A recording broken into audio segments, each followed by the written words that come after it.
and welcome to this run through of the How to PB Parkrun guide.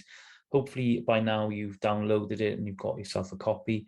If not, there are links everywhere that I can happily send you to, and you can download it for free and have a read through.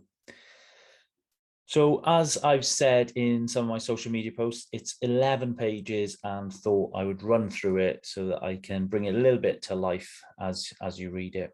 So here's the guide, just coming down to a bit of the introduction, just to say this is really for everybody, and that I love 5K. I think it's absolutely perfect distance, brilliant in terms of short enough that you can get it done, you can get out there, whatever time you're doing it with it, 20 minutes or 40 minutes, great distance to train at. Perfect balance between short enough that you can push a little bit hard, but also long enough that you're going to get some endurance benefit and really help some of the longer distance. It's also a really great distance to train that and get really good foundations in. So that's a lot of what I kind of teach and help my runners when I'm coaching them, is looking at things like technique. It's such a great distance to work on and then put technique things into practice so that you can really see a difference quite quickly. And obviously the better you get at putting your training in place, the better your 5K times become, and that then obviously has a knock-on impact as you progress onto longer distances. I find there's so many people who kind of do couch to 5K, even if you take it back to some of your start of your journeys. Potentially some of you've done couch to 5K, and the first thing you do as soon as you've done a 5K is look for a 10K or half marathon. And I know they're brilliant events and brilliant days out, but I feel a lot of people move up a distance before they're really comfortable with 5K and really have achieved some good results and good foundations. But anyway, I'll get off my soapbox. So our approach is split into these 6 sections. So training, and specifically to your goals and to you personally. Nutrition, so eating right around training and when you're really pushing hard and going for those PBs. Mindset, for those that have followed me for a while, you'll know I'm a big believer in mindset, a big believer that the mind is stronger than the body. You just have to have a flick through Netflix and watch some amazing documentaries to see what some people have achieved. And yeah, mindset is really important. I often think us kind of average runners neglect that bit of it.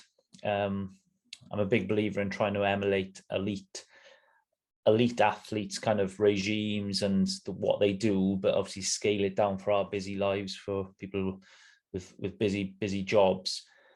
But one thing, they'll all have sports psychologists. So a good example is scaling that down to at least be aware of it and trying to work on some of your mindset is really important. Warm up, a big one for me. Is where it all started. I was standing in parkrun and everybody was just chit-chatting. Now I love a chat myself, and if you see me out and about, I probably am chatting, but chatting, brilliant for parkrun. But then afterwards, everybody's just talking about their time, everybody. And you just think, firstly, you're not doing an effective warm-up. And you could argue these people are chatting after their warm-up, but I'm not sure they are. And yeah, warming up is so important, both mentally and physically, to bring in a bit more mindset there. So pacing, guide looks at pacing, getting the right strategy for you. There's no point going flat out and then dying, and there's also no point sprinting at the end. We've all got a little bit left in us, which comes back to mindset yet again. You're absolutely blowing with 1 kilometer to go, but we all find that little extra push at the 100-meter mark. And then rest and recovery, so being fresh for training and race day. And rest could be something as simple as taking enough days off. See so many people overtraining. Some people I used to coach training 2 times a day, and that's great if you've got the right balance, but making sure the body adapts on rest days, so it's really important. And recovery is really important there. Rest and recovery I see as 2 different things. Recovery to me is active recovery is when you actually do something. So instead of just taking your feet off and sleeping or having a day off, active recovery is actually doing something to support your recovery and improving your recovery. So the first section, I'm not going to read it all out, excuse me.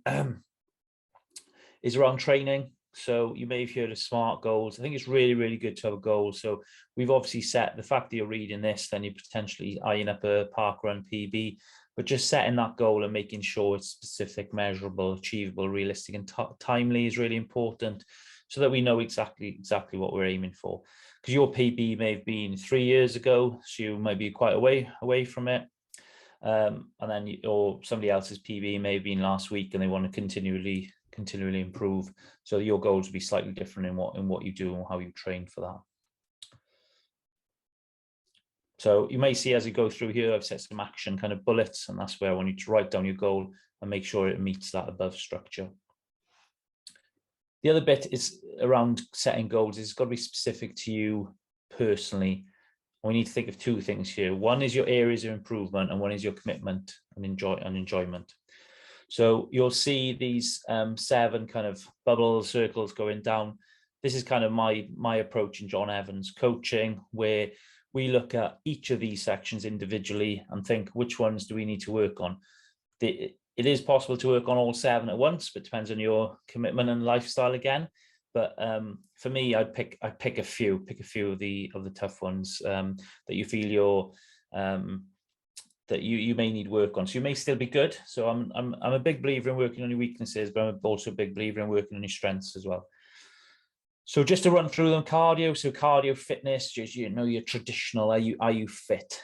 Can you get fitter? Is that something you can work on? Technique. One a massive again that I think a lot of runners, me including, we're all guilty of not working on a technique. And there's so many things you can do that are relatively simple that would really have a real benefit. Some of them quite quick, and some of them over 3 to 6 months you can really see a difference. So strength training, again, hugely neglected, but getting in some either body weight work, gym work with weights, resistance bands are brilliant, and really working on particularly your leg muscles and your core. Flexibility, so great for running technique, again, to make sure you're flexible and help for injury prevention. So a lot of that is stretching, but obviously depending on how far you want to push that, moving into more yoga, Pilates kind of things. Mindset, so I won't cover that again, but definitely things you can do to work on your mindset, to really push to get the most out of your body. Nutrition, working at nutrition around training, so that when you set out to train, you want to be training so that it's hard enough to cause an adaptation to your body. Not every training session, by the way, but most of your training sessions, especially if you want to get quicker, you want to see some adaptation, and therefore being well fueled and the right fuel in your body is going to really help that. And needless to say, around any race day or PB event, then you want to have that nutrition right. Physique's more of an optional one, but this is really around either weight loss or building a bit of muscle. So working around what physique do you need. So if you need to lose a bit of weight, then tend to help clients with that as well. So yeah, a lot of this goes into that, so I'll let you read it, take your time. I put another action there to assess yourself against that methodology, kind of score yourself against it and focus on which ones you think you need to work on. Like I said, you could say you're going to work on all of them if you're really going to commit to this, and this is part of your all-around training program.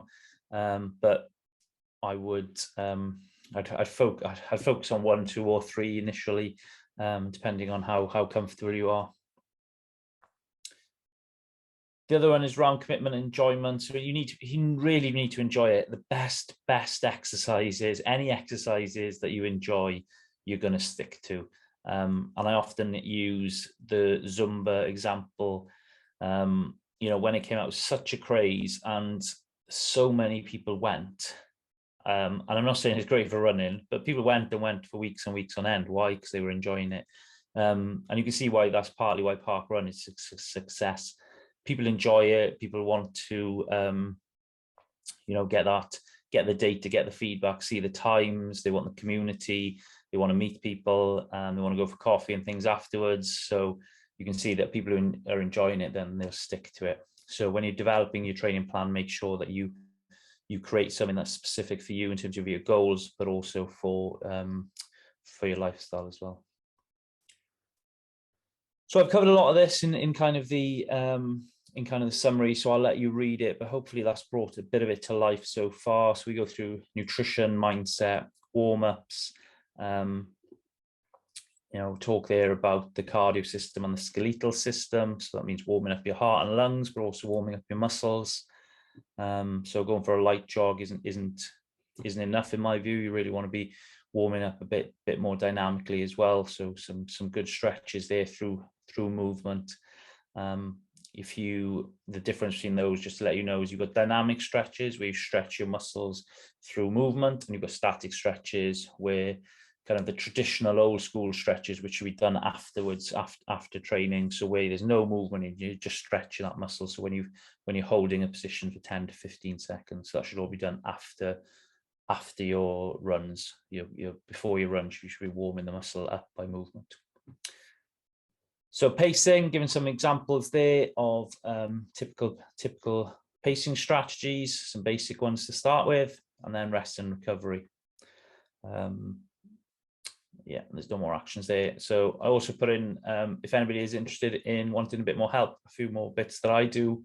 21-day running challenge is the one that I would recommend anybody starting if they're interested in getting an online running coach or want to work with me more. It's kind of entry level, really good value. But there are some other, can work one-to-one with people as well.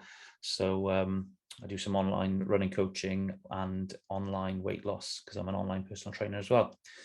But yeah, other than that, then I've put my Instagram handle in there. So I'm also on Facebook, but you can find me at John Evans Coaching everywhere.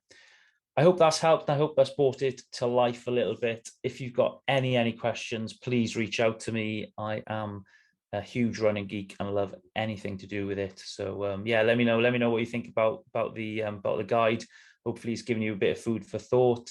And yeah, I will leave it there. So hopefully speak to you soon and have a great rest of your day. Bye-bye.